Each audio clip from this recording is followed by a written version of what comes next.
Hey guys, welcome back to Your Lake Fork Guide. Got an episode of the Guides Network today. I think it's going to be one that some of you guys have been looking forward to. We've been getting requests and we've made a promise that we're going to continue to roll through the breakdown on how we go about using our electronics, how we set them up, and how we utilize them to catch more and bigger fish, especially throughout the summer months. So today we're going to continue on that path. We brought you the Sonar in-depth Sonar video a couple weeks ago. Today we're going to go in-depth on down scan and side scan.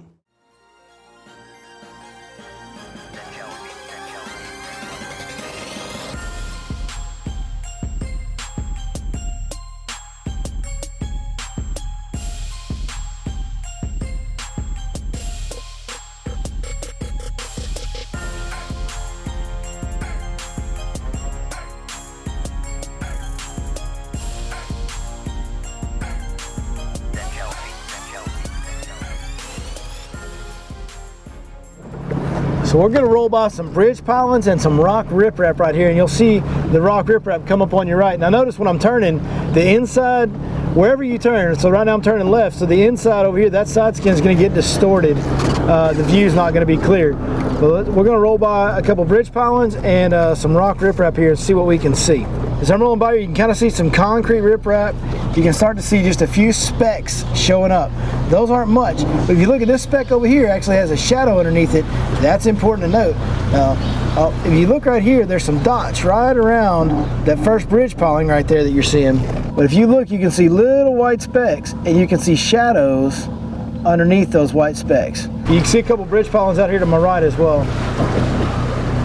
If you see these little specks with shadows on, these are all fish. So you can see all these little dots that have shadows behind them. Dot, shadow, dot, shadow, dot, shadow. That's a cluster of fish. And when you know it, right there, if we look on our down skin down here, look at what's sitting right next to that piling. So you've got this piling, and this is why these things work good using all of them together. Your sonar will tell you more about the depth and size of a fish. This right here, you got the piling right here, and if you look on down skin, you think, man, look at all those fish sitting right there at the base of that piling. But when you look, they're actually off to the side of it over here a little bit. This group of fish is this group of fish. This is just picking it up on the edge of its cone. This is picking up a true reading on where it is in relation to the side of your boat. So using all these tools together, it's very important to use every bit of information that these units will give you to draw the best picture. So now right there, you guys saw there was, several fish scattered around some of those pilings. So what we're gonna do right now is I'm gonna get in here and I'm gonna talk to you guys. I'm actually gonna teach all the settings, and Dylan is going to try to catch some of those fish off those pilings for y'all. Okay, so here's my down scan and side scan screen. So the first thing I want to talk to you guys about is there's two different purposes for using down scan and side scan. The first one is to locate or identify fish. The other one is to locate and identify and educate yourself on different structures. And you're going to use it differently depending on what your main focus is. So let's say right now we're looking for fish. Well, I want my depth range to always be set on the same setting. That way the dots and the fish that I see, I'll always have a steady reference point, so I get used to knowing what's a big fish, what's a small fish, what's an in-between fish. I'm always looking at the same size fish, so I never have any doubt what I'm looking at because my depth range is not adjusting. If my depth range were set on auto, then when I'm in 5 foot of water, a 2-pounder will look much bigger than it does when I'm in 30 foot of water. I like 35 feet when I'm keeping my depth range steady for finding fish. The reason I like 35 feet is because the majority of stuff that we fish, especially in the summertime, is between 15 and 30 feet. Now, if I was going to scan for structure, I'd go ahead and put this on auto. If I was looking at structure, as I got shallower, D, what you doing up there, Hammer? What you got, Pods? You got a big one or a little one? Oh, yeah, good fish. That's a good one.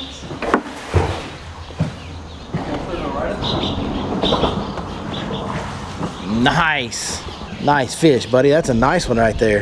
You found a fish on your down and side skin. I did see it on the side skin. So, I mean, it does make sense there. If you're going to look at structure, I think that's better because you're really focusing on anything that you might see here on the bottom. Now, we're sitting dead still right now, so these pictures are not going to be crisp and clear. We'll show you some good images here in a minute. But if there was a tree down here that I was looking at, or a brush pile, or an old underwater bridge, or a roadbed, or anything that I was looking at, the closer I get to it, the easier it's going to be to see. So if my depth, if I'm looking at mainly structure, as my depth auto adjusts, then I'll get a better look at it. Now also, if you are scanning deep water and you see something that you want to take a better look at, you just simply put an icon on it and then zoom in. and you can zoom way, way, way in. All right, on your frequency, it's going to give you options between 455 kilohertz, 800 kilohertz. Guys, 455 kilohertz is the only one you'll ever need for bass fishing. You don't ever need to worry about the 800 kilohertz for bass fishing needs. Okay, so let's go into advanced. In advanced, a couple different things here. Surface clarity, if you guys watch the Sonar video, you know that I prefer to run surface clarity on low. My theory on looking for things on here is these units are very advanced. They're set up basically ready to go when you get them. The main reason that I go with low on all my surface clarity, noise rejection on Sonar, all that stuff is because these graphs are so good. They will pick up minuscule things in the water that are really truly irrelevant to what I'm doing and how I'm fishing. So that being said, I wanted to take some of that minuscule stuff out. In these East Texas lakes, we have a lot of silt in the water, a lot of microorganisms, very fertile water. So I wanted to take that stuff out. That's why I turn my surface clarity on low. Clears it up for anything that I might see right up here in the top of the water column. It's going to give me a much clearer view of that with surface clarity on low. That brings us to flip left and right. Now all flip left and right is going to do is simply going to change which side you're looking at on your side scan. Now I have a special bracket on my transducer for my down scan and side scan. It's a hard metal bracket that I installed, and it protects my transducer from when I idle and bump into trees and such as that on all these heavily wooded East Texas lakes like Lake Fork. So therefore my transducer actually got mounted backwards to fit into that bracket, so I have flip left and right on. And all it does is take the image that the transducer is giving you and changes which side you view it on your graph. The easy way to tell if it's correct or not is to just drive by something and look. Like if you drive by this bridge piling right here, okay, and you know that bridge piling on your right. Well, if it shows up over here on this side of your screen, then you need to turn on your flip left and right. The other way to do it, the other way to know is if you look at where the cord comes out of your transducer. If your cord is coming out of the front of your transducer, so your transducer is mounted off the back of your boat, if that cord comes out of the boat side, the front side of it, then you don't need flip left and right on. It should be correct. If that cord is coming out of the rear of your transducer, the cord is behind your transducer where it comes out, then you need to use flip left and right. The bracket that I use made me mount it like that, so I have flip left and right turned on. Range lines, I just never use this. It's just not that hard for me to look over here and read my numbers. And that's all it does is give you a line across the screen so you can see exactly what depth it is even when it's over here. But it's going to come across over here first. It's just kind of an irrelevant deal to me. All right, preview off. So what preview does, and I don't normally set it off, I put it on cursor only. So what preview does, and I'll turn it on always so you can see, preview is going to show you where you can scroll back to. So if I want to scroll back, see that little box moving across the top of my screen right there? As I scroll back through here, all preview is doing is giving me a thin stripe showing me what I've already gone past and what I can scroll back and view again. I do it on cursor only. When I put my cursor on the screen, it'll bring my preview up. When I take my cursor off, clear cursor, the preview goes away. So the only time I need to know how far back I can scroll and look at something is when I got something highlighted that I want to look at, and now I can see where I am in the process up here. Okay, let's talk about contrast. Contrast, okay guys, contrast is just like sensitivity on your Sonar. For downscan and side scan, contrast is your sensitivity setting. So as you can see, if you flip this thing way up, the image is going to get too hot, it's going to be hard to distinguish anything. Flip it way down, the image is going to get dull, it's going to be hard to distinguish everything. Like we said on the Sonar, these things come out of the box really good. Like this auto contrast is really good. I actually like to take and turn my contrast down 2 notches. The reason I do that is when I'm looking on side scan, we'll show you some fish images here in a minute, but a fish will show up as kind of a white dot out here with a shadow underneath it. I actually turn my contrast down because if I see a white dot, I want it to be a good fish, not a tiny little insignificant fish.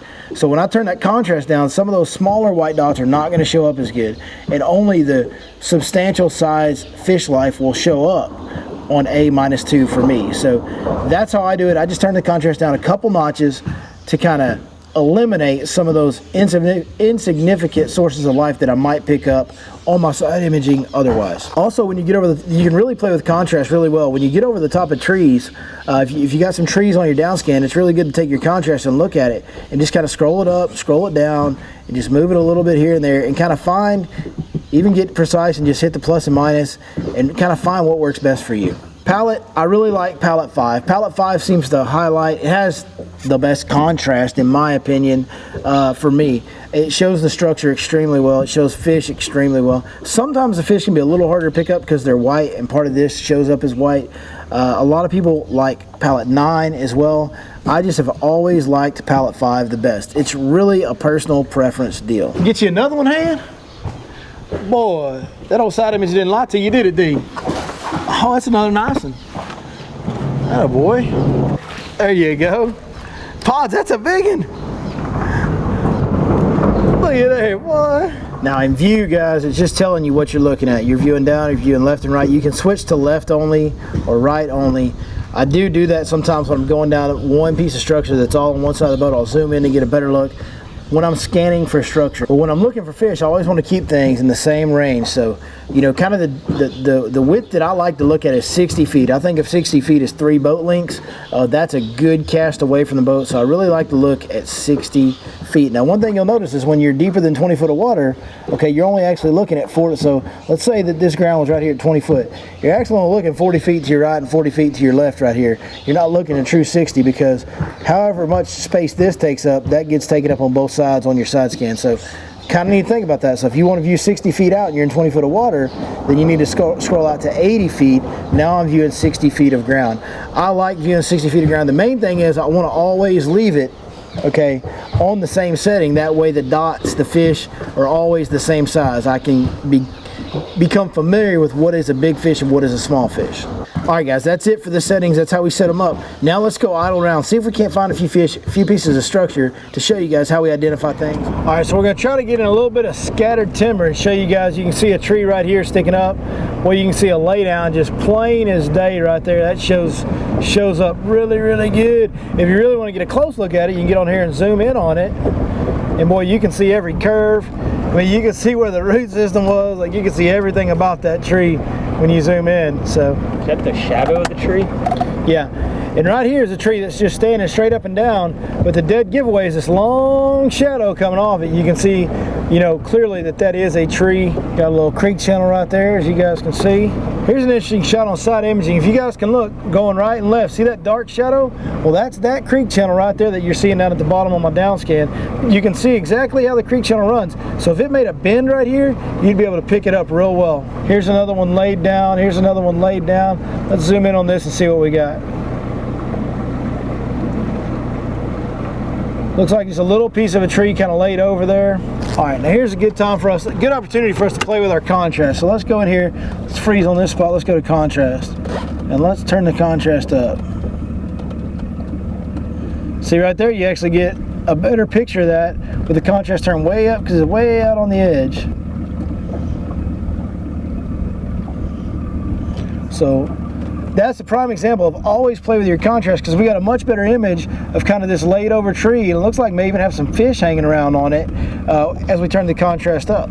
So as you guys can see, the detail that these things will show you, I mean, this is not much that we're looking at. These are little subtle things. They're not just easy to go out and pick up on. A small laydown that's hugging the bottom, something like that, is very subtle, very difficult to pick up for people that just aren't used to really dialing in their electronics. But as you can see, we were able to spot small fish, we were able to spot rocks, bridge pilings from 60, 80 feet away, even small laydowns like we said. So get these things dialed in, mainly get used to looking at them, start getting used to identifying the difference between fish and structure. Look for those white dots, little cotton balls, and the shadows underneath them. That'll be kind of your dead giveaway that those are fish. Well, hey guys, we sure appreciate you watching the down scan and side scan settings video. Man, I hope this helps you. How about Mr. Dylan showing you guys the real deal? We saw some fish sitting next to that bridge piling. We got up under that bridge. I started talking to you guys about settings, and this joker's up there just pulling them in.